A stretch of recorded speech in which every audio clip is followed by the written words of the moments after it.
All right, what is up, podcast? Welcome back to another episode on Fire. I can't look at myself without laughing right now. This is it. The news is out. The beard is gone, and the stash is back. And I feel like I look like my head was squished by a rolling pin or something. Just so used to seeing my face looking long and this luscious beard, and it's just gone now. I feel like you look like handsome. Like you look more like movie star. I guess, yeah, but I like looking more like Viking, like Manly. disgruntled, you know? I feel like there's more acting opportunities with the beard. Yeah, exactly. More niche. Yeah. Now he's like back to his Tom Selleck roots or some shit. Exactly, yeah. I'll be the next Tom Selleck. And did you get a haircut, Matt? No, I just didn't really do anything with it. I just kind of like messy. Oh, that'll look good. I think you look very handsome today. It's kind of like messy. It's like volume. Yeah, you look very. My hair is actually like long. I don't know why. Like it just usually like sinks down, and I don't know how to like make it like. Get a salt spray. That's what it works. Don't wash it every day and try like it's just all I put in mine today was salt spray. Mm-hmm. Okay. Mess it up, push it back, and let it just dry like that, and it gets kind of like more volume. Girls with really fine hair use that to like make it look. That's how like mine is. Like it's very like it's not thin hair, but it's like whenever I try to do anything with it and put normal product in it, it literally just sinks. Flat. Yeah. I used to do that on purpose. I'd like push it down with gel and put a hat on while it dried, and then take the hat off and hope it was down because I have such fluffy hair. Yeah, but that was when you had like long hair, isn't it? Well, I did it always. Oh, yeah. do you remember when you had like wings? like a bowl with wings, Yeah. and you'd wear the hat so the wings would come up? Oh my god! I had like bangs that swooped here and then like curled up on the side and the hat over top. He was so cute. Oh my god! Every skateboarder had that back in the day. Like in the early 2000s, The for wings, sure. yeah. Yeah, but you kinda, I feel like in the fitness industry, you kind of started like when you had it like cut up high and then you like slicked it back. It was like the we talked about this Fury movie with Brad Pitt. I feel like everyone wanted to be you with your hair when you had that when you first.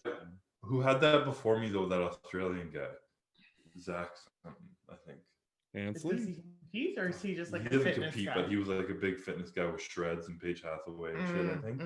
And he had that exact haircut and a beard. He looks like Ragnar Lothbrok. It's like more blonde, blue-eyed. Like he looks like a Viking. So he's a babe. Yeah, for sure. Nah. Yeah. Anyways, yeah, Mustache is here, and the Olympia shall be won because that's how it works. Yeah, agreed. Also, the merch is here. If you haven't already noticed, me and Matt are rocking the new merch. Matt's got the hoodie on. The back's got Summer 20s on it. You can show us. Yeah, kind of show. You can see it. It just says 2020 on the back, and every pro show I've done in the placing. And in 2020, it says defend what's mine. And then this is the crew neck.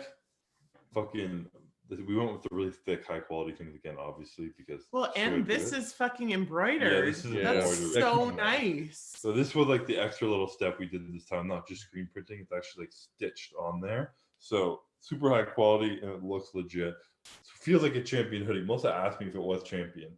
That has this cool stuff underneath. So if you guys want to check them out, there's also a t-shirt, shop.cbumfitness.com. Shameless plug on myself here before we start this podcast. But yeah, we sponsor ourselves here on the podcast because no one else wants to sponsor us. So that's the way it works. Don't make us sound pathetic. God. Just being honest. But yeah, so we'll jump into our peaches and our pits. Matt, you ready to go? Or? Somebody else go first. No? Okay, I guess I'll go first. I have two that kind of almost overlay in both. My peach and my pit is my beard, kind of. I really miss it. I was really starting to like love the look of how I looked with the beard. I've had it forever. Become connected to that. So shaving it, when I was shaving it, also my razor broke, and I had like a weird patchy like thing hanging up my chin, and it just stopped working. It wouldn't turn on. So I was just like, fuck, I look like an idiot. I couldn't even finish it. And I was just mad about it. I'm getting more used to it now. So my peach is kind of having the mustache back because it like signifies a lot for me in prep. It signified like me being on stage confident last year and being willing to like rock it and like take that like little push and do that. So really excited about that. Also, this whole weekend I spent, this is why I said I would never want to be an actor. Making a commercial inspiration type motivation video thing for Jack Factory, which would be fucking sick. It was like a film production, but it was just like so tedious in that like they had to like change the lighting for every shot, film every shot like 4 or 5 times, and this is just for like a silent commercial. There was no talking or anything. Well, there was like 6 of them. How many people were there? 5, I think. Yeah. Yeah, the 5-person production team in my house, in my bedroom, bathroom, filming and everything. Like small spaces. Yeah, it was crazy. And imagine like talking and like kind of messing up a line and then, all right, you got to redo that. You fucked that up. And then you're like, oh, I got to do it better, you know? And just refilming something like that for a 2-hour movie. I did a 2-minute commercial. I can't imagine. I feel like actors actually probably like actually earn their money when they're making movies. You know what I mean? It's difficult. Yeah. Do you imagine like the method actors too that stay in character for the entirety of the shoot? Yeah, but that's I feel like when people go cuckoo. Oh yeah, no, 100%. Can you imagine doing that? Like take down a whole different persona.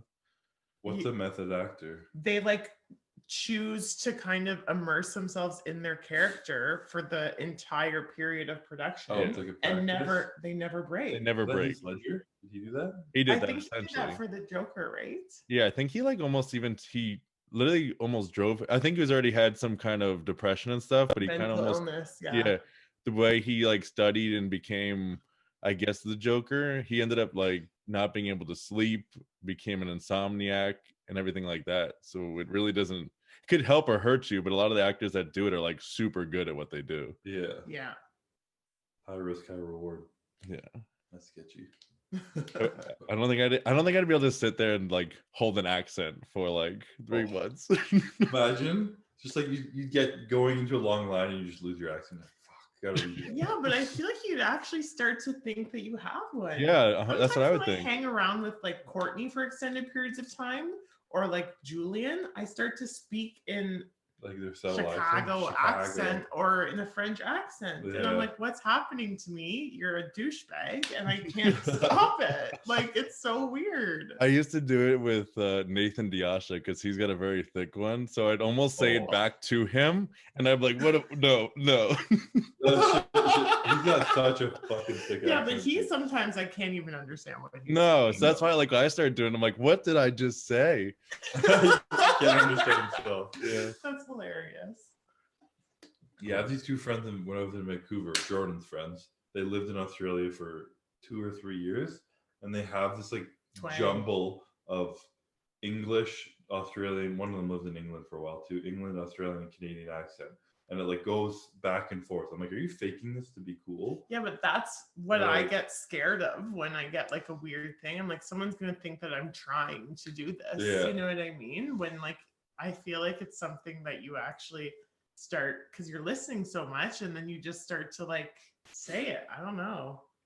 What's the one accent that you do from Canada where it's like the people that are more country? You talk really fast, I can't understand you. Oh, like the Newfoundland? Yeah. You want to do it? Or like the Valley accent. A couple hockey players come down laneways the other day. Hey boy, you got any fucking potatoes? Yeah. This is what Ian and Saunders did one time at the cottage. They sat around, like, we were drinking, obviously. We sat around like a fire and they were like, oh yeah, just sitting around a fire, smoking a joint. Oh yeah, like, out for a fucking rip with the boys, eh? Yeah. Oh yeah. I feel like they did it. They did it for 5 hours and we just died. Like, I couldn't even look at them. There was a YouTube video I used to watch called PEI Encyclopedia. That was just guys making fun of PEI accents like that. Yeah, PEI. It's like the small, like East Coast towns. Yeah, for sure. For sure, bud. For sure. There it is. Yeah. All right, Matt, you go next? Yeah, I'll go. I'll say my peach this week is kind of like a in between. They did this event at this gym that I go to that's here, and it was for there was a cop that died here in New Jersey, and they kind of put on this memorial type event for him. So it was just nice to see all the people come out for him and kind of just, I guess, respect who he was, because it was essentially the last place he went to. He got into an accident like early morning. Last place he went to was actually the gym beforehand, and then like at 2:30, 3 o'clock in the morning, I believe he like got into an accident and he had passed away. But he had told about his parents, like the gym and everything, and his parents got really close with the owner because of it, because they let him know. Did the gym put this on? Yeah, so like the owner had talked to the parents, and they had told him the whole story. Like, you're basically the last person who he talked to. Bless you. Last person that he talked to, and he kind of just felt a certain way that he needed to kind of like give back and show support to the parents and everything. So he got all these shirts made, these hoodies made, all like about the cop and everything. So he put on this whole event, had all the cops come out, had a couple of different athletes. Sean Clarita was there, Victor Martinez was there. It was just kind of like a cool event for something like that, and then at the same time they bought a new machine, a squat machine, but on it he put his name like in memorial of like a plate cops. Type thing. Yeah, exactly. So it was really cool to see something like that. I feel like stuff like that probably means so much to the parents. Yeah. You know what I mean? We Ian's friend like took his life a couple years ago, and like we continued to run into his mom and just like hug her and like like still basically show support. And she was like, when I like see people and they still talk about him and still like, she's like, I feel so much better because he's still like being remembered, you know what I mean? So I feel like that's so important for families, because like the grief doesn't stop, you know what I mean? Like it doesn't go away. I mean, and it's so fresh, but at the same time, like I can't imagine like having to like bury like your son or daughter at such a young age, and like, I mean, he said it to me the other day. I was talking to his dad, and he was like, you wake up every morning just like with that image. So it's just like seeing, I guess, all these people come around and kind of be there for them, but also to celebrate his son's life, I think meant a lot to them, 100%. That's really special. Is that the gym you always train at? Yeah. So that's the one that was the new one that was Iron Revolution? Yeah, Iron Revolution, yeah. It's just, I like that gym just because it's very, no one has an ego there. Everyone's kind of there to help each other out. It's just like sounds community. Sure. Yeah, like you're always kind of like there for each other and have each other's back. So I think that's kind of like, it has awesome equipment and everything. It's all Arsenal strength and some. It has Panada and everything. But I think the most important part of it, like I'll drive the 50 minutes for it just because of who shows up to the gym. Yeah. 100%. Yeah. That makes such a big difference. Yeah.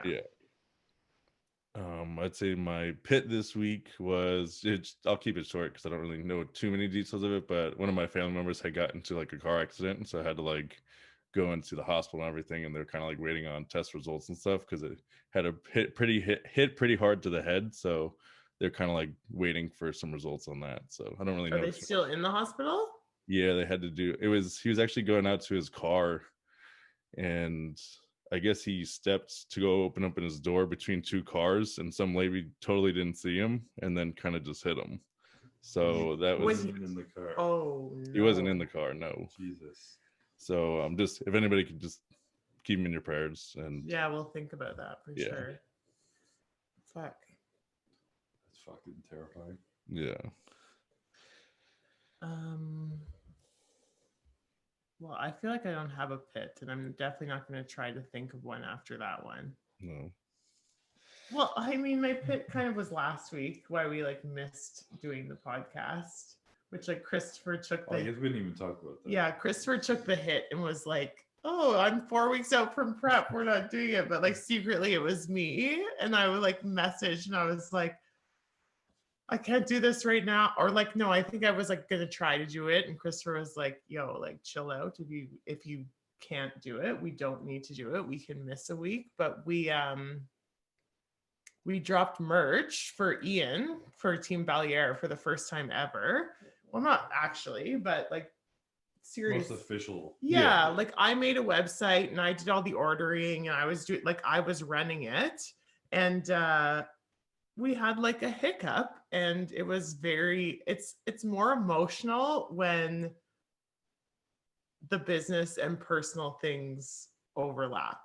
So like there's a hiccup, and Ian basically is like holding me accountable because it's his name, and I'm getting super emotional because like I feel even more guilty because it's my husband, and it was just like a very emotional thing. And it was also completely not necessary. No. But I'm like, I mean, both Ian and I are like perfectionists. So when things, especially when you're excited about something and it doesn't show up how you want. Yeah, and it's not as perfect as you expect it to be, it hits harder. And because he's my husband and I can take criticism, but I also like criticize myself way harder than anybody else. And when it was him, I just felt like so guilty. And you could tell he even felt guilty, like giving me criticism and giving me feedback because he's like, fuck, you're my wife. He texted me. He's like, yo, like I feel really bad. Like I mostly kind of fucked these up and she feels bad. I don't want to like let her make her feel worse. So like, what do you think we should do? Yeah, because like it's like, obviously it's so nice when you get to work with your family, but it's also tricky. Let's be serious. So I think we worked through it within like hours, and I think it was a really good learning experience. So now I'm happy about everything and happy it happened. But like on that day that we were supposed to film in like an hour or something, I couldn't show up and like not be a mess. Ian told me to call Christopher, actually. He's like, call and talk to Christopher. He's done this before, blah, blah, blah. And then I just like went to pick up the phone to dial him and I just started crying. I was like, I can't even explain the situation without getting emotional. And he was like, why are you crying? And I was like, this matters. And this is how like I'm processing it. So I'm thankful that we didn't have to do the podcast and I didn't show up as a mess. I mean, like the thing I could say from experience, like with the clothing, I mean, we've had a couple of hiccups of our own. So like sometimes, like for you at least, you got to like pick up different things, like go drive to there and pick it up. Sometimes like when it was like shipped to here from like a Vegas manufacturer and like they messed it up and you get it in, you're just like in that moment of like the first, I don't know, 20 to 30 minutes, it's like almost pure panic of like, what do I do? Like, I don't know. I don't know how to explain it. Weeks to make him get here. Yeah. Wrong. Well, yeah, and it's funny because I don't think I really understood what people go through. You know what I mean? Like you think like, oh, this is fun. This is exciting. You get to do this. But like, I understand the stress behind it now. And it's very different when you are in it from beginning to like from production to like the customer's hands. Yep. Especially because you're super excited to see the final product, right? So and you hold so much responsibility. Yeah. You're like, this is my, and you're putting a lot of responsibility in the manufacturer. Yeah. Putting your work and your effort in, and it's kind of like throwing it off and just it's on them. Trusting. To do it, yeah. So I think basically once you find someone that like works well with you and like, you know, you need to like hold on to that business relationship and cherish it because it's like invaluable. Yeah.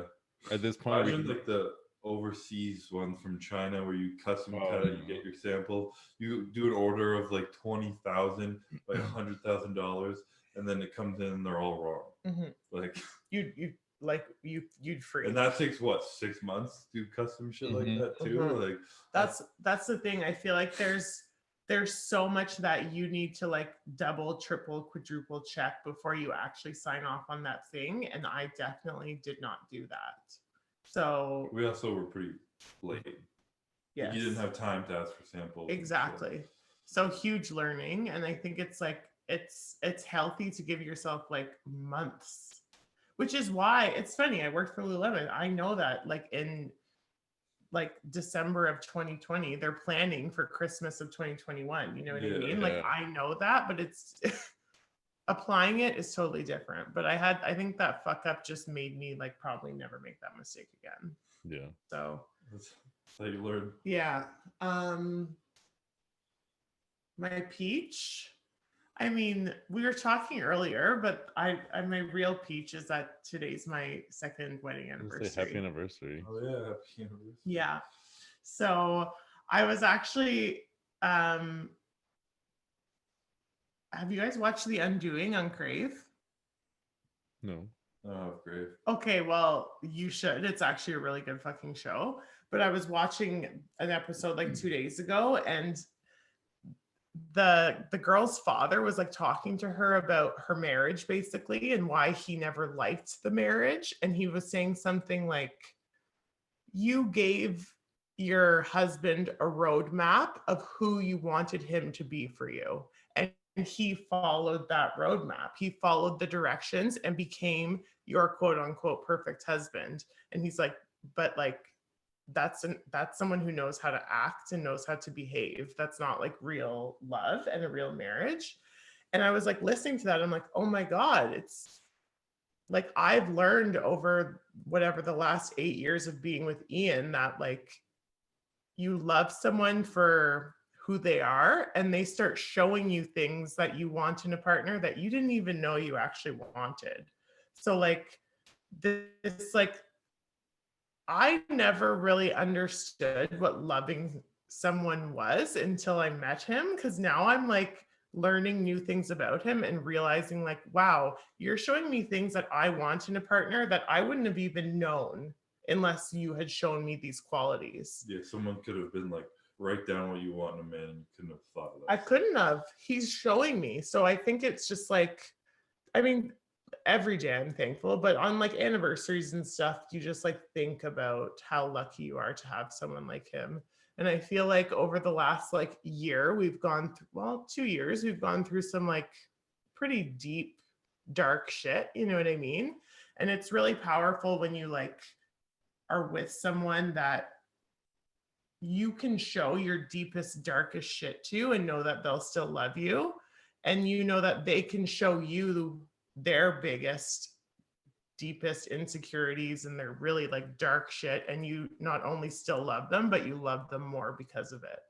So like, I think I'm finally getting to that place where I'm like, yeah, we had a really tough like first year of marriage, mostly because I was in a really bad space. But I'm now like in the place where I'm like happy it happened, because like everything in my life right now is just like so much brighter because of it, and stronger, basically. Like not just my relationship, but me too. And it's just like, I don't like, a couple months ago, I was like, yeah, I feel better, but like, I'm still not thankful for the bad times. Like now I feel better and I am thankful for that bad time, because like all my learnings are like coming to the surface and I feel like so much stronger, like as a wife, as a woman, as a friend, as a sister than like I ever did before. So it's like, I don't know, it's pretty fucking cool. I'm very happy. I think I saw a quote. It was like, Santa doesn't deliver presents during the daytime. He delivers them when it's dark. So like you get like your best things and appreciate things from that darkness when, you know, obviously now you're at where you're at now. Mm-hmm. But I think at the same time, like you guys always, the problem with like a lot of people, it always is like they talk about I. And I feel like you guys are always, no matter what, we're like a we thing, you know? Yeah. I mean, that doesn't, relationships go through ups and downs. Like I don't want to sit here and be like, we're always perfect. You know what I mean? Like we went through a lot of shit where we probably did feel very separate. But even when we felt separate, we still chose to remain a unit. Yeah. Instead of like giving up and bailing, which a lot of people do. Yeah. But that was just never really an option for us, you know? And sadly with like social media now, everyone just like literally jumps on and goes to the next thing. And it's our society that people don't understand that like your marriage and your relationships are gonna fucking suck sometimes. Yes. Mm-hmm. And it's not just gonna be, oh, we're so happy. Oh, all the time. We never fight. We never feel like distant, or like we never sleep in different beds or get angry at each other. Nothing ever happens. Like that's gonna happen. And unless you accept it's gonna happen, when it happens, that's when you up and quit. Yeah. And leave. You're like, it shouldn't be like this. I need to leave. Yeah. Like you're never gonna find anyone that's easy. Yeah, there's a lot of like shoulds and shouldn'ts in every aspect of people's lives these days. And it might be social media because there's so many opinions everywhere now. Yeah. But like the shoulds and shouldn'ts, like people need to say fuck them and just like do what you want to do. Yeah. And fucking culture, movies, TV shows. I know, that's bullshit. People get in fights, and then if they get in a fight, it's over in 30 seconds, or they leave and they go fall in love with the other person in the movie. Yeah. Because they're happy with them or whatever. Yeah. Like for the hour-long movie, yeah. People are like, Marley, she's not perfect in 2.5 hours. What's going on? Yeah. So ridiculous. Like so ridiculous. I think what you said too about like actually understanding that you had to go through that bad shit and being grateful for it is something that translates into everything in life. And like once you can comprehend, like you grow from situations and you can move past things, but when you can learn to apply that to everything in your life, like not just like our relationship was bad and now I'm grateful for it better, but like understanding that everything in your life that you thought once was bad wasn't bad. It was just your journey. It's what got you further in the future and what led you to growth and made you a better person. And that's like my outlook I strive for in life. In this past year, that's been my like mantra of wanting to accept that nothing happens against you, it all happens for you. I mean, I feel like this is just like going into what we're talking about today. I said that I wanted to talk about Christopher's mindset because I was actually, was it 2 nights ago? Sunday. Late night, we were in the gym, and I've just like, he was on the bike with Axel, and I was just like, what's up, how are you doing? And he basically was like sharing how he's been feeling the last like whatever week since the last time I like checked in with him. And it was like a very like powerful emotional conversation without it intending to be. I could just kind of like feel his strength and his power and his gratitude like literally radiating off of him, which is like the interesting thing about you. I don't want to like talk about you like you're not here. But the interesting thing about Christopher is that like people say that he's like super even keel. But what's special about him is that anytime that like feelings show or like, you know, things come out, he doesn't even have to explain them. It's literally like out of his pores radiation and people can feel it, which is I think why he's become so successful and so influential. And it's not, he doesn't try. It's just he's so genuinely like feeling these things and processing and doing these things that people around you can literally feel it. So you're gonna cry, Jesus. It's just like, I'm really proud. And like the other day when you were talking to me, I was like, oh my God, like you've actually like done so much mental growth that like I didn't even know, you know what I mean? And like I haven't talked to you, like we haven't been like that close in the last like 3 months because you've been prepping and it's been intense, but like there's a huge shift in you as like a man, which is like crazy. And I don't like what you just said there about like going through the darkness and like learning to like apply that. Like I feel like maybe last year you were living in fear almost. There like was for sure. That was the kind of like overwhelming thing, that you were living in fear and you were trying to suppress that to push forward. And now it almost feels like you're taking that fear and you're switching it to be fuel or power for you. And I think that's not something that like people understand or people can understand, right? So that's what I kind of wanted to talk about today, and I don't know how you're going to. But like of the intro and a half. But like I don't know. There's a lot of things that work against you that you've now almost made them work for you. And I don't know if it's like your thinking, if it's your like inner work. From like, I mean, I was with you probably for a lot from January through March. And like you had like still like I said, you were thinking about the fear and everything else. Like you still were talking about all that stuff. But I'd say like probably like, I don't know if it was like June. It was kind of like you said, you gave yourself that month of quarantine and you kind of like went into like a dark spot. And then you kind of like, there was like a switch that I think that just kind of like turned. And it's been like it's been cool to kind of just see you with your mindset. You've kind of just like taken every opportunity that you had or any obstacle you had and you've just like kind of hit it front on, you know. And I think that's been, you did it in the past, but I think like this is the first time you're just kind of like, all right, fuck it, like I'm doing this, I'm not gonna let anything stop me. And I think you could just see, I mean, I think even your body showing it itself is just like this whole, the stress and release off of your shoulders and off of your back. You could just kind of see that just from you talking and in your pictures that you're taking. And I don't think I've seen this in you since like when you were like carefree 20, you know.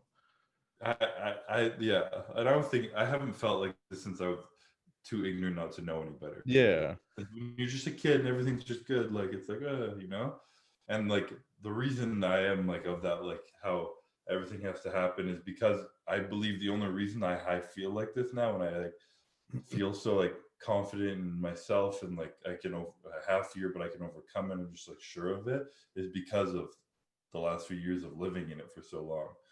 And it's just like I proved to myself that even with it and letting it kind of control me, I could still do fucking anything. So like, what could I do without that overwhelming me? And I had like one moment at the beginning of prep where like my mindset had been different, and I was like scared, and I felt scared, and I was like trying to fight it again. And then like a day went by, and it still felt like that, and I just like surrendered. It's like the word I hear sometimes, and it's like the strongest word I think I can put into that. I just like surrendered myself to how I felt, and it just like I feel like that was the last time I was scared this prep, and that was at like 13, 12 weeks out or something. And I like my whole last prep I was scared, but it was like, I was always felt that fear like I'm gonna get sick, something's gonna happen, it's been too good, something's gonna fuck up, like everything's just too easy, like something's gonna happen, I'm gonna get sick again, it's gonna pull me up. And I just like normally like you can't think like that, that's a bad mindset, that's a negative mindset, you can't do that. And I think even the way I talk to myself, I always say I can't do that, I shouldn't do this. Yeah. And then like when you switch kind of how you things and be like I allow myself to feel that fear, I choose to not let it overwhelm me. No, I don't want to say that again. The words I try not to use, I'm still learning. I'm trying not to use words like not, can't, shouldn't, and stuff like that. It's like I allow myself the fear. I allow myself to feel the fear. I'm choosing to be healthy. I'm choosing to be confident, and I'm choosing to enjoy this process because I know I can do it. And I really did start to believe that like my mind can control my body. Like my body was in control for a few years, and it was like I felt something, I saw something, and then it would like overwhelm my mind. Whereas now it's like it starts in my mind, and I know it can control my body to be healthy. And it has. I've never been this fucking dry in like 3 years. My calves are like fucking like diced. Normally I'm like, oh, my shins are swollen, but now they're fucking just bone. And I'm like pushing prep hard now, and it's like, and I wake up every morning and they're just bone dry, and it's just like such a different feeling. And it come and every time I feel it, for at the beginning of prep, I had subtle moments where that fear would almost sink in. And I've been practicing like meditation kind of shit and breath work. And I used to fucking hate people who said their morning routine started in meditation. I'm like, go fuck yourself. No one meditates. No one does that bullshit. Like that's so hard. But like this morning I did it again, and I do it every single morning. I usually do it when I'm doing cardio, or I'll just like lay on the ground beside my bed and do it. And I just like I start with like a reflection of the past and where I've come from and what it was like in the last few years and how I felt. And I like take a moment to understand how I feel now. And like you take like deep breaths in those moments and like actually feel it. And I get like chills in my body every time. And this like overwhelming sense of like gratitude. I'm gonna cry now too. I'll be on my treadmill with my eyes closed, like crying some mornings because I'm just like grateful that like I'm enjoying this process this year and I'm happy about it and I like feel in control. It's hard to explain, but it's with a lot of shit like that, like fucking meditation and breath work and hippy dippy fucking shit that really works. Do you think that you had to go through like surviving the shit though to get here? Yeah. Yeah. I mean, I've like that's like my mindset is so that like you can't regret stuff from the past because you wouldn't be where you are now. Like we have a path that is like for us, and we can't change the past. And ever looking back and regretting something as shitty as it might seem builds resentment and like angst in your body, and it's just like fighting what's the truth. And you need to just accept, let go, and like move forward, be present, and just like be grateful for where you're at now. It's funny because I find myself like missing or losing out on, maybe is a better word, good present moments when I'm feeling like some type of resentment or some type of way about something. You know what I mean? And it's like I'm talking on a very simple level, which might be easier for people to understand. But like, let's say I wake up and I asked Ian to take the garbage out the night before and he didn't take the garbage out. So I'm pissed. I'm like, I'm resentful that he didn't do what I asked him to. He wakes up, is so sweet, trying to give me like a very cute romantic moment in the morning. And I'm like, nah, fuck you, you didn't take the garbage out. You know what I mean? And at that simple level, you are now you're punishing yourself. You're missing out on this good moment that you could have enjoyed because you're pissed about that. And that's so surface. It's a good example though. Yeah. But like the daily things we face every day are how we feel every day. Mm-hmm. And it's like I've had like the moments you're talking about, like crying and being so thankful and meditating. I used to have those like weekly. Usually if I was driving, it'd be a moment for me, like peaceful, like sunset driving home from work or something. I would get these like I'd be listening to music or thinking about my life and I'd get goosebumps and tears would start running down my face. And it's not bad. It's literally feels really good. But when that went away for me for like 18 months, I was convinced that like I was never going to feel that way again. You know what I mean? I was like, oh, it's gone. You're no longer that person that knows how to be gracious and knows how to be present and like live in the moment and be happy, basically. And now I think surrendering to like feeling negative and knowing that it's okay and it's not going to last. And even if it does last a little longer, you're not going to die. I don't even know how to say it. Like how, but as soon as I surrendered and didn't stop trying to fight it, I actually started to feel better. And now those moments come and they actually feel so much bigger and so much more overwhelming because of it. It's kind of fucked up. Yeah. It's the mind's just so fucking weird. And like it literally when you're fighting it, I made this example with Fuad talking about like he talked to me that it seems like everything comes really easy to you. And I'm like, I was slightly offended at first, but then I was kind of like, that's pretty cool that I make it seem like that. And it's just about like, so I made the example of you swim with the river. You have to feel like in life you're swimming with the river and not against it. And if you feel like the fucking river is going the other way, then turn the other way and swim with the fucking river. There's no like direction you have to be going. It's not that complicated. No, it's just like you can't fight it. What you feel it. Don't resent anything. Like for a while I was resentful of 2018 Olympia because all I felt was like relief after I've said this, and I didn't enjoy it like I should have. But like, I'm gonna resent that from now on and feel shitty for another year and miss out on this one. Like fuck no, I'm gonna learn from that experience. I'm gonna be grateful that I felt like that, because now this year I'm enjoying this one more than I even could have done last year if I thought I couldn't be this present without going through what I did last year. So I'm genuinely at this point grateful that was difficult. Yeah. That last year, and I didn't enjoy it that much, and it put me kind of in a shitty spot after, because it made me so much more excited for this round.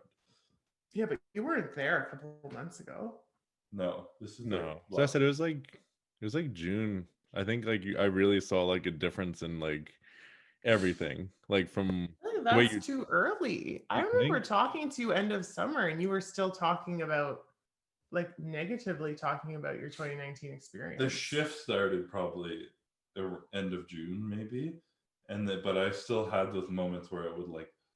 I have a really bad fucking habit sometimes of people being like, "Oh, like you look really good this," and I'm like, "Yeah, but my shoulder's fucked." You know, like doing shit like that, or like, "Yeah, but like, well, you know, like people like your life's so good." Say all this good stuff about Chris, and I have to say something bad about myself. I had that bad habit. So, can I ask a question? Do you do it to protect yourself, or do you do it to make the other person feel better? It's a bit of both. So how are you protecting yourself by doing that? By not letting myself get too high. In case you fall. Yeah. Whereas recent, like this is since prep started, this has changed. Yeah. Where I'm trying to not be like that and just being like, and part of me was also like, people are like, when people say stuff to me, like, you have it really easy. Or like, you know, like everything just works for you, eh, Chris? Like everything's fucking day, sunshine. One of my friends says that to me. It's always sunny in Chris's world, eh? Like some shit like that. And I'm like, I mean, I've worked hard to make it like that. Why would I have to bring up something negative to bring myself down? Like, I'm sorry, you fucking are so negative to think that. I need to feel proud of that and just own it. So when someone says that to you, does it make you feel like defensive of your hard work? A little bit. Listen, I'm not talking about I'm talking about that guttural reaction. Like someone says something to you, you have a guttural reaction. You're like, well, fuck you. Yeah. And then you take a second and you're like, well, wait a second. I'm talking about the guttural reaction. Do you get defensive of your work? Because are you basically, does it feel like someone saying like, well, you're always great. You don't even have to suffer for anything. Yeah. You don't have to work hard for anything like that. Does that bother you? It does, yeah. Yeah. Because so many people in this fucking world are such victims and so unhappy with their lives. And when they see someone who's happy, it's just like, well, it's easy for you to be happy. And it's like, well, no, I fucking worked pretty hard to get here. And like, I understand it seems easy, but it's because I made it easy for myself. It's my mindset to choose it. I was reading something the other day. It was like a life coach Instagram account or something like that. And they were talking about like gossiping and negative reactions and all these kind of things. And they were basically saying that like once you start to realize that like every single piece of gossip or every single piece of like negativity is a projection of someone else onto you, and you start to realize like that they're projecting, you almost start to like you can't even listen to it anymore. You know what I mean? Like you can't even listen to the bullshit because you're just like, well, I don't know what you're trying to release or talk about right now, but it's definitely not what you're actually saying. Yeah. And it's like, I started to think about it and I was like, oh my God, if you like to the tiniest thing, like if girls are talking shit about another girl, oh, did you see her? She looked like such a slut or whatever. You know what I mean? Like projection, 100%. Do you think she looks better than you? You're projecting. You know what I mean? Are you upset with how you look? Are you not allowed to dress a certain way? You know what I mean? Like you're projecting. And as soon as you start to think about that, you're almost like the defensiveness kind of goes away. Yeah. Right? Because it's like you're not actually attacking me. You're somehow protecting yourself. It feels like you're attacking me, and probably you feel you are, but you're actually trying to protect yourself, and that's just sad. You know what I mean? And that's something that takes a lot of growth of being able to like, and because people also get defensive if you were to say that out loud. Yeah. Someone said something to you like, you're just unhappy with your own life, so you're saying that, and then it's like a boom, you know. So you have to literally just like take it, understand how you feel in your own mind, smile, and just be like, okay, like yeah, my life's fucking easy. Thank you. Thanks for noticing. You're right, especially with the people that aren't like at a stage in their life where they're ready to receive conversations like that. Yeah. You know what I mean? Because I think we're all different of when that actually happens, and some people it doesn't even happen for. So, well, I think like again, you're carefree when you're younger. Like you don't care anything. Like the little kid that's 5 to 7 years old doesn't. I mean, they call you out on things, they say whatever. But I feel like as observing. Yeah, like once you get into like the late teens, early 20s, whatever, that's kind of like when things start to like really shift in a certain way that's maybe more negative, and then it takes you for however long it takes you to get out of that mindset and kind of like move on to the next one. I mean, I know I was caught there for a while where it's just like you're always negative, you're partaking in the gossip, you're doing all this, and like you said, it's a projection of what you're feeling and you're taking it out on somebody else. Yeah. I thought an interesting thing saying that like humans aren't meant to focus on the good. We're hardwired, created to focus on the negative. Always think of the worst case scenario. Survival. To survive. Yeah. Like what's the worst thing that can happen right now? And I need to be prepared for that. And then on top of that, with the news and the media, all we see is fucking bullshit, shitty things on the news, nothing good. So we're just being fed with more negative stuff. And it's just like we're like built to do that. And it takes like conscious work to get out of that system. And being like the biggest thing that like tool you can learn is being self-aware of when you're in those moments. And that's something that like I learned through kind of meditation. Like meditation isn't about just like closing your eyes and having nothing going on in your brain. It's about like letting your brain flow and then bringing yourself back. And then like you feel it trailing, and then you're like, okay, I'm trailing. Come back to this present moment.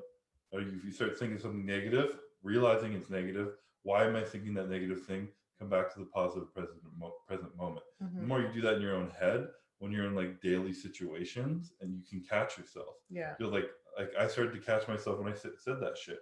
Like, oh, my shoulders fuck. And I'm like, why the fuck am I saying that? And I'm like, never mind, my shoulder's actually good. It feels a lot better today than it did yesterday. Mm-hmm. You know, and like that's a huge step forward for me. Mm-hmm. And I'm like, fuck yeah. I still said it out loud, but at least I realized it. And realizing is sometimes like the biggest first step you can do, because you're not going to change unless you know you need to change. Mm-hmm.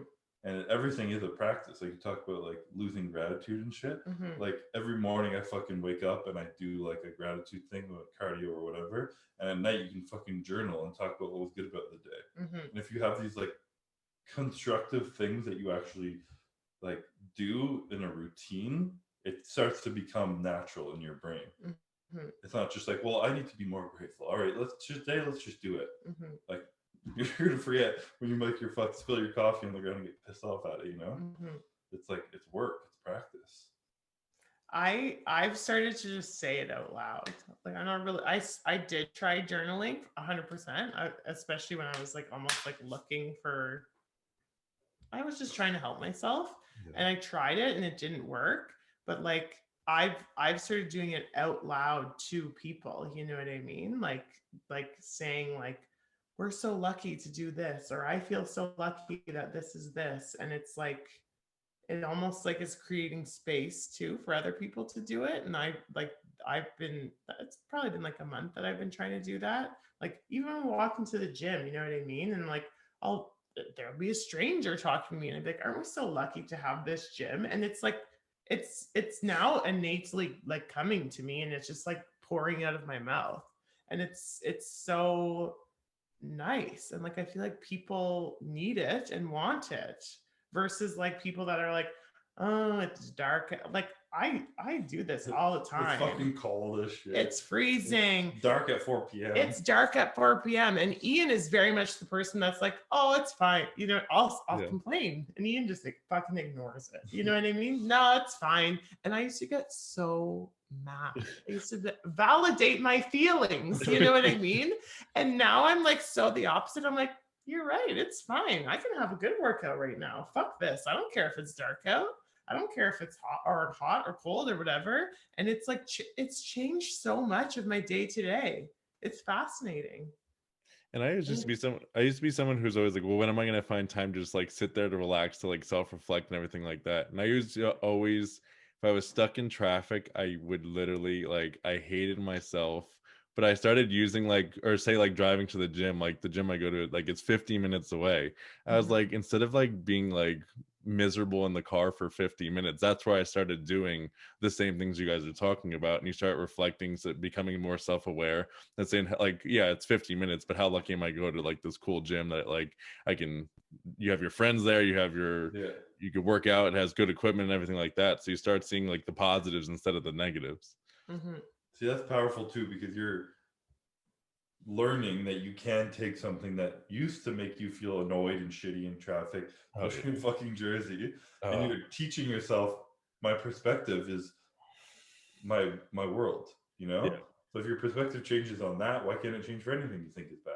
Why can't everything be good? Like that is, and I can still get annoyed in traffic too, but it's like a but like I was using it just to like, of course, but I mean, yeah, like it was like wasted time essentially driving, and I was like, what better way can I like make, like I'm gonna be in the car regardless, like what can I do to make this experience positive, to like at like enhance what I'm doing, you know?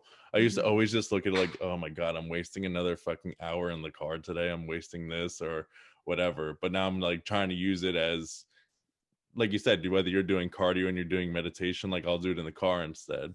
And you know, you do that, and then all of a sudden you put on like some good music or whatever, and you're like how lucky am I to sit in this car, listen to this music? If you find a song that like was from 10 years ago that you forgot about, and all of a sudden it comes on, you're like super hyped and everything. So That's But the kind of stuff. these are the moments that like literally make your life good. It's not these big massive things that like it's not like those things are so minute in compared to your like entire Yeah, if you minutes. gathered every moment you're happy a good song that comes on compared to every moment. Oh yeah. Like you won the winning Olympia or you got yeah, married or something, like yeah. these big moments. It's like you need to focus in on those things. And like it's, I mean, Courtney is really fucking good at this, like innately. And Ian said this the other day. We left your house and she was laughing so hard at the story I was telling. And the story wasn't that funny. And she was crying. She was laughing so hard she was crying. And we get in the car, and it's not the first time he said this about her. He's like, she's just so easily entertained. And I was like, yeah. He's like, it's fucking great. He's like, I love being around her.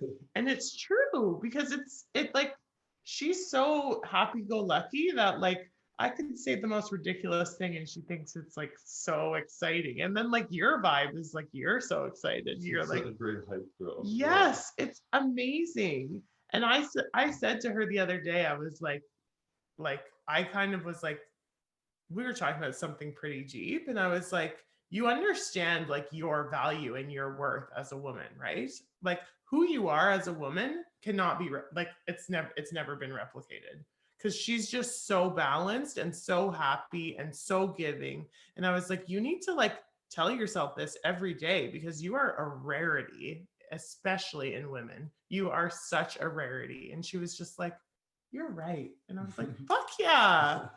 And it's just like the positive people are like, it's really sad to say, but they're not like easy to come by. No. You know what I mean? But even like but even like if she was dealing with her own stuff and she like saw someone like in the gym or something, and this person comes up to her like, oh my god, like you're Courtney, whatever, she would still make that person like seem like her best friend, and she's never met her in a day like ever before. And that person Genuine, 100% authentic. and yeah, and she would literally be that interested in what you were talking about, and it could be about nothing, it could be about something serious. She was 100% engaged in the conversation no matter what. Mm-hmm. And again, you don't see that at all, probably 99% of the time with anybody. No. Yeah, she doesn't put if she like she was stressed making all that food and shit the other day, and like fucking 5 people filming in her house having to clean and like all that shit, and yet they come in and she's like, hi guys, oh my god, they're playing Poppy, and like making everyone laugh, and just like always like in that like lifting people up spirit, you know? Yeah, such like a nice human. I'm like, if I can like be around you as much as possible so you can give me some of that, because this is like the probably main like lacking thing in my personality that I want to work on. Like, please just like let it seep into me, you know? Yeah, that thing that they say like you are with the 5 people you surround yourself with the most and shit. So fucking accurate. And a big thing helped me was fucking Axel. Yeah. My new gym partner. This guy, I'll show up like 20 minutes late for the gym, like every day. I don't know how I'm always late. He has an hour drive. I have like a 20. Axel beats him every day. Every day. He's sitting there, perfect posture. I'm like, fuck, sorry, I'm late, man. He's like, it's all good. I got my clients done. It's a good day. I got work done. I'm ready to work out. And he's just smiling. And he'll still sit there waiting. And then every set, if I like push him really hard, he gets up and he's like, I'm like, he's like, release endorphins. That was a good set. He's so sweet. Well, like pose afterwards, he's like, life is really good. He just says that. I know. I'm like, fuck, man. Like, this is like, yeah, it is. It's so contagious. That's like, another person I looked at the other night, and I just literally looked at him. I'm like, I'm so thankful my brother found you. I was like, I'm so thankful. And he just looked at me. He's like, thank you. Like, accepted it. Like, and it's like what you were saying, you know what I mean? When you give a compliment and someone usually is like, well, yeah, but I'm lucky I found him. You know what I mean? Like, he doesn't do that. He like receives it and is like, you see the great gratitude. Yeah. Like he's not uncomfortable when you compliment him. Nope. He doesn't get uncomfortable. I mean, the first conversation I had with him at Gym Max when I was like just starting to work out again, and I felt so fat. I'm in the gym. Him and his like beautiful, lean, shredded girlfriend are standing talking to me. And I don't even remember what we talked about. I think it was me like coming back and like my unit and our family. And I started fucking crying in the middle of the gym. And he looked at me in the eye the entire time while I was crying and continued the conversation and was not uncomfortable once. And I was like, I think I even said after, I'm like, thank you for this conversation. Like, it's very rare to meet a fucking 23 23-year-old man that can look at me and cry and be emotional with me and be comfortable. I was like moved after that conversation. It was crazy. I was like, who are you? Like, his mind is insane. Yeah. But I think like a lot of people nowadays, like you find these people that are just so tense, and it's like such a rarity to come by somebody like Axel or Courtney, where every moment of their life when you're talking to them doesn't feel like that they're portraying, like you said, their stress off on you or anything else. It's they're in that moment. Like it's hard to live in the present for a lot of people, like even for myself. So like me too. Yeah, they're literally living in just that conversation and nothing else matters but that what's going on right there. Yeah. It's funny too, because when I was working like my 9 to 5, I just felt like I was losing my life because I wasn't able to be present. I was present I woke up at 5 a.m. and I would wake up this early because this is when I was able to actually feel clear and present from 5 a.m. until I got to work. And then from 9 a.m. until I went to sleep every single day, I felt like I was losing moments. Just trying to get through the day. Just trying to get through the day, stressed out. And I was like, what the fuck is this? And I was like, I'm not doing this anymore. You know what I mean? And like, I'm lucky enough that I had the ability to like leave instead of having to probably like work through it and figure out how I can still be present in my life and have a job. But like, when you're stressed or always thinking about the past or always thinking about the future or like worried about what's going to happen, like you miss out on so much beauty. And it's just like, it makes me so sad to think about the people that live like that. Like you have your blinders put on and it's just like just looking forward, like not seeing like the mountains off to the side of the road or anything like that. And like I started thinking at the same time, I mean, this is kind of like controversial probably for a couple people, but you like look at it from a real perspective of like how like insignificant or small we are as like the world, you know, like you look at everything else that's going on and that little moment that mattered that might have stressed you out or annoyed you literally means absolutely nothing in the grand scheme of things, you know. So that's why I think I've tried to become more present that way, and I feel like but I also feel it's now what I've noticed is being that I've been more relaxed, I feel like more people get annoyed at you for being that relaxed. Yeah. You know, you ever notice that? You're so this is projection. Yeah. But what you're saying too, I think is really a good like mantra for people that have anxiety. That's why I started. Yeah. Ian started that mantra. He was just like, is this going to matter in 7 days? Yeah. What is this going to feel like 10 days from now? Because like Ian's like probably similar to you. It like something in one moment will feel like the world is ending and the anxiety is just crippling. And he's actually started to be like, okay, but like, is this going to matter in 10 days? Like, is anyone even going to remember this bullshit? And it's like, it's helped so much. I mean, I used to be deathly afraid of public speaking. It was probably my number one fear. Like, I'm not even kidding. I could not speak. Like, I literally I could do it. But at the same time, I was literally like, yo, this is literally like for 3 minutes of my time, I'd have to go and talk in front of like a group of people or this or that. How big's the group? Define this. Like, when does it start? If you're around like a lot of people in conversation, 4 people, or like presenting to a group. Yeah.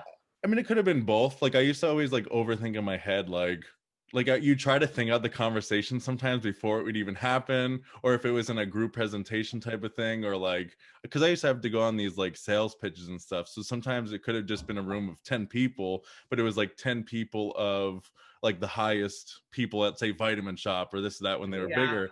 And I used to be like, holy shit, like, what am I going to do? What am I going to do this? And I'm like I could literally just go in there and like you said, no one's gonna like unless you're that bad, like no one's gonna remember it. But at the same time, I started looking at it as if I'm that bad, that's a hilarious story to tell later. like you can't not be like look back and laugh at it, you know. That's gold. Like, imagine if you're just to say like, oh, I accidentally like did this to the CEO of this company, and like I'm not gonna not laugh at that later. So I think that's what helped my anxiety with just like speaking in front of people. And even then, I always tell people to working in like the service industry and stuff also helps you just in the beginning, like maybe when you're younger, just have like you can create any persona you want, you could do whatever you want when you're speaking to these other customers or anything else, and that kind of like helps you bring out who you are in your normal life at the same time, because now you've just it's more of like practicing speaking and stuff like that. So I think that definitely helped me as well, because I used to do the deli at a supermarket, so it would just create stupid conversations with people when I was in like it was like early college. I would create these conversations, and that kind of like helped me break out a little bit from the overthinking. Yeah, talking to like random people who you will probably never see again. Yeah, I say whatever to them, and it's gonna be fine, and the day keeps going on. And but that's what reminded you, like those moments, like Ian was saying, like in 10 days, is this really gonna matter? No, like as soon as they walked away, the conversation, and I'll never see him again. Like, you know what I mean? They're going to look for bread now that they have the deli. Yeah. Gotta make a sandwich. That's where my brain's going. I already said to Courtney, I'm like, when we get to Vegas, the only thing we need to have in the fridge for the boys when they're done is like the best sandwich in Vegas. Or go to the grocery store and make it. That's true. Go to fucking, is there Whole Foods? Go get some like really good food and make them a good fucking sandwich. And she was like, what's up with the sandwiches? I was like, I don't know, but Ian can't stop talking about it. I'm sure Sir wants one. I'll bring out my old sandwich making skills and the whole platter of. I will bring his deli slicer. Oh god. That's hilarious. I used to work at a fucking deli too. Yeah, you worked at Loblaws? Metro. Oh, Metro, yeah. Fuck it. That's an awful. You never realize how important, I mean, I don't know how you are with yours. You usually just eat whatever sandwich you order, but how important the thickness or thinness of a slice of deli meat is to some people, and how much they like literally will, berate you if you do it wrong. Yeah. I need it thin, man. They'll be like, I need it. There will be like numbers on mine. They'll be like, I need to do 0.7 and show it to me after you shave one. But shave one, show it to them. Be like, okay, good. I'm like, you told me the number. Like, you do this every other day. Like, they don't trust you. No trust. No trust. I did actually. What made me actually do that while I was at the deli, because I remember it was like maybe the second day I was there, this woman came up, she ordered whatever, and I must have just had like a resting bitch face on, but I'm like, I wouldn't notice it or whatever, and I did her whole thing, and she like looked at me after I handed it to her, and she's like, hey, like, it's okay to smile, like it's okay to like just it like made me realize for a second like what I was projecting to these people of like just being straight up, like I probably looked miserable. And she's like, it's okay to like have fun while you're doing it and stuff like that. And I think that was like, it was like the second day, and it like changed my whole perception of when I was there. So like, thank you to that lady who I'll never see. At least you received that. I probably wouldn't receive that. But see, Matt's the kind of person who can receive like anything. Yeah, if someone said that to me, I'd be like, bitch, don't tell me how to be. But like I'm the same thing. Like I'm weird with compliments. I don't like. I get uncomfortable with compliments sometimes. That's probably common in people though. It's like I do, like Chris, like you self-depreciate yourself in a sense. Like you say like, oh well, yeah, well this is fucked, so or it's I don't have that, but I have this going for me, hopefully. Hey Matt, you look really lean. I'm bloated today. But like, I'm always curious whether that comes from insecurity or if it comes from not wanting to come off like cocky. I mean, it's probably a little bit of both for me, because I like, if someone who's like just said something about like being shredded or not being shredded, and all of a sudden they see you and they say something because you just were cutting for like 3 months, I don't know how to then respond back to them because they just told you how bad they felt, But I think it's an insecurity thing for maybe from a body dysmorphia. If it's about like my actual appearance, probably. But like usually from a compliment standpoint, I think I just don't know how to respond back to it. Am I supposed to compliment you back sometimes? Like it depends on the situation. No, not unless you want to. Yeah, I don't know. I think mine comes back to the overthinking thing. I think that's the one thing I have to work on from an overthinking standpoint. Yeah. Because be present. Yeah, I think that's the one thing I still haven't gotten, but like just general conversation has become a lot better because you actually, I think the problem was you forget to actually listen to what the other person is saying then. So you literally are in your head the entire time they're talking, and then you try to fit whatever narrative you had in your head into the conversation, Yeah. and then that conversation's over in 2 minutes. Like if you don't listen to what they say, there's not much of a connection, but if you can listen, then you have somewhere to go. Yeah. I was always so bad at that because I'm like a shy, quiet person, and I don't have much to say. I don't really Yeah. often have a lot to say. So like I'd be like, and I started to realize that, and I'd be like, oh, fuck, I need to think of something to say, and like Yep. sitting around listening to the other person. And then, but if I listen to the other person, I'll just be like, oh, really cool. And then they'll be like, oh, he doesn't give a fuck. But like, I just don't. I do. It's interesting, but like, I got nothing to say. You don't really ask questions in I don't ask- conversations. No, No, it's kind of I awkward like to sometimes. observe a lot, and like, Yeah. I like to be in conversation with people, and I can like be very intuitive and read a lot from what I see, but I'm not really one to ask questions. Yeah, you're not a digger. Yeah. Whereas I'm the opposite. But I've had times where I've been in a conversation and I've literally had to say to someone like, "I'm sorry, I stopped listening. Can you repeat that?" Yeah. And like, it's not. I'm not being rude at all. I'm actually just like, I want to hear what you said, and I missed the meaning. Like I missed the Yeah. because I probably was thinking about something else or thinking about how I was looking or is there something in my teeth or whatever the fuck we worry about. You know what I mean? Yeah. But I mean, I'm usually someone like I do like to observe the situation first before actually like if you're in a group setting, I'll usually be one to sit back first, kind of observe like what the surrounding is, and then go in from there. And like you said, sometimes you don't feel like talking at all. Yeah. You just rather I'll read the body language, like, okay, I'm gonna go over there. They look like they want to talk. Like so I mean, I've learned more about body language in that sense to like kind of use to my advantage. And I think it's definitely, I did it more for like a sales perspective thing when I was back in sales, but it's definitely carried over into helping me control, I guess, certain situations that I put myself in, Yeah. Yeah, you need to put yourself in situations that people who like are socially awkward and like feel like they don't know what to do, but they just don't put themselves out there anywhere. Like Matt's anxious or was anxious and all this stuff and just threw himself out there. Doing presentations to people, fucking talking random. You says the weirdest shit in public to embarrass me because he knows I'm in the shower and he'll just like yell something in a fucking Chipotle and I'll be like, shut the fuck. But like it doesn't matter. No one gives a fuck. No. People might glance and then they can look back and be like, oh fuck. I used to be afraid to do stuff like that. I think that's what helped the most too, is like just saying those, like I'm again someone who, if I've gotten in trouble again for, I'll start responding to other people's conversations in a restaurant, but like out loud.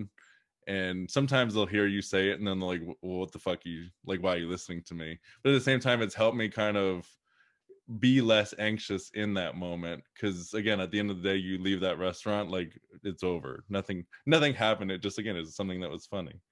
Mm-hmm. Chris still hates it, but I don't like it. They're like my low key, just float by and no one see me. It depends on the environment, but I would for sure jump into someone's conversation. But I like when people jump into mine. Like if a stranger jumps into my conversation, especially if like, you're shopping or something, or you're talking about like this and like someone jumps in and is like, oh, I have that. Or like, you know what I mean? I'm so appreciative of moments like that. I'm like, fuck yeah. That's how I like make friends usually. True, like even if I'm like going to like someone's working somewhere and it's just like, that's how you like connect with people. like I used to do, like I'm not someone who could wear headphones in the gym all the time, so it like helps and hurts me to do it. But at the same time, I don't mind if someone comes up and talks to me or anything. It's when it's like 20 minutes that you're just like, all right, like I got to work out. But at the same time, I'm appreciative of them like actually wanting to talk. I just wish it was like at a different time or like wait until I'm done. 100% it's timing. Yeah, people don't understand that in the gym. No, not yeah. It's like also like it's serious. You know what I mean? And you don't even have to be like prepping for a show for like that time to be serious. Like respect it. That's all. Yeah. Okay. Well, I feel like you shared a lot. I mean, either way, we said a lot of good shit. It was just a real conversation. Yeah, I know, but I feel like you're about like your actual mindset. Like, is there anything that you like didn't say that you want to? That comes to my mind, really. That's kind of broad for you to put you on the spot. Right I'm now. not good at broad questions. I mean, it led into a good conversation. It was a good podcast. Mm-hmm. If anything else ever comes up, it'll just come up naturally. Mm-hmm.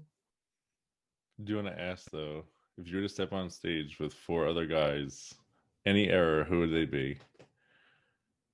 4 other guys, any era? Yeah, like who you'd want to stand on stage with? Arnold Schwarzenegger. That you're competing against, so yeah. Arnold Schwarzenegger, Bob Paris, Lee Labrada. Just to watch them pose. You get one more. Ronnie Coleman. Just to be like, holy. That would be fucking hilarious. That'd be a funny ass lineup too. Oh my god. I don't know, it just popped into my head. Could you answer that?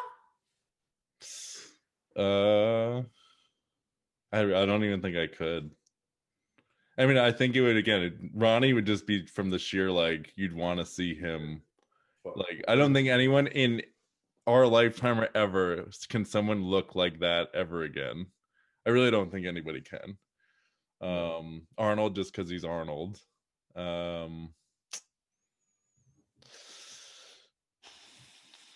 don't know. I mean, Frank Zane was one that was like that I look up to, but at the same time, it's just odd just because he's a like smaller guy. Did Frank Zane have crazy quads? No, that's Tom Platz. That's Tom Platt. I would want to see Tom Platt's legs in person, like back. I love his quads so much. Every time I see a photo of that, I'm like, "Who's that?" Ian's like, "It's fucking Tom Platz again." I'm like, "Okay." Like it's crazy. It's crazy to me that he didn't place. He wasn't like a top guy, but I feel like if you were to put him like this era, he would probably like do really. He would do better in this era than he did back then. Mm-hmm. Like I saw someone compare like Tom Platz's legs to Chris, and I was like, "All right, come on, it's not like not nearly the same." How dare you? Yeah. Like Tom Platz is like a horse times 10, like of how it looks. Like Chris, you have good quads, but very like disproportionate, but they were crazy. And that's the thing. That's probably why you're never gonna really place that well if you're that unbalanced. But that's okay. But yeah. Okay, should we close it? Yeah, I think we're good. Yeah. I just don't want to lose a bet, so I have to just say. Kind of like you have something. No, I was thinking of that question. I was thinking how Ian's gonna stand on stage with Phil Heath maybe this year too. I know. That's gonna be so cool. Imagine if like the way they call it out, and somehow he gets to stand next to him. No, in a good way. I would look back at that and be like, "Holy shit!" Like I got to stand next to Phil Heath and be compared to him in a sense, you know. No, he would love it. He would fucking love it. I wonder if because Phil's a champ, Brandon will be called out last. I wonder if they'll call out Phil right before Brandon second last, and then Ian's last name is Valier. If he'll be at the end, and that's true. If you call it by name or number, maybe he'll be. I don't think it's done by name though. No, normally it's not my name, last name. Like at the Olympia? And then they put the winner from the previous year, the last person to come out. Or do they just go? No, I think they do individuals and then they go straight to first call out. Yeah, I don't think that's done at the Olympia or the Arnold, to be honest. Because I'm pretty sure when I stand up side beside Brian the first time every time. A and B. Okay, maybe. No, because they put it like they just make the first call out. Like you do your individuals, and then they decide who's first call out without comparison. Well, no, they do call you out, but like when I did the Olympia, it was just random orders. Oh, really? Yeah. I've always been third or fourth because I'm beat. Yeah. I was standing beside Nicole Wilkins in my first year in the like first, in the order call outs, which I think maybe prejudging they would do it. What? I think maybe prejudging they do it in alphabetical for guys at least. Fuck, I don't remember. It's been 7 years since I've been on the 7 years. I know. I don't even think I was a bodybuilder Yeah, 7 you years work ago. out for that? No. God. Don't call me out. Such dramatic. That was like you just saying that. It reminded me of a video I saw. It was like, I think the guy was asked how long has he been married for, and he's like, "Oh, I don't know, like 40 something years." And the guy was clearly like late 20s, early 30s. He's like, "That doesn't even add up." He goes, "Yeah, no, but she's a bitch, so I count it in dog years." That's disgusting. Imagine hearing your husband say that. Oh my god, I would freak. That's disgusting. Oh. Savage. Well, with that, it's a good way to wrap it up. So Yeah. it's gonna be a wrap on this podcast. Should Go we buy our merch. should we tell them what we're talking about next week? Are we gonna do it though? Yeah, I feel like we should do the body dysmorphia next week. Yeah. Oh, that one. Because it came up, like, and Mhm. like I feel like I wanted to ask even you more questions today, but I was like, don't waste it. So I feel like Yeah, next yeah. week we can talk about. I mean, a lot of people have been asking, especially me with my like body dysmorphia and how I got through it. And I actually have like tangible things right now. So It's a big thing on both sides, men and women. yeah, and I think it's also almost like it pisses me off that it's like the men are ignored with it, you know? Yeah. Like people think it's only like it's a very gender specific thing, and it's not. It Yeah. definitely, I can speak from experience with my husband Yeah. And me, I can speak for it. and you. Yeah. Yeah, you shredded little bastard. You're bloated, okay? I am bloated. I'm holding water. And it gets. I had IHOP this weekend. I'm bloated. Oh, I miss IHOP. Hate you. It was so good. Okay, well that was good. Thanks to Christopher for sharing and crying.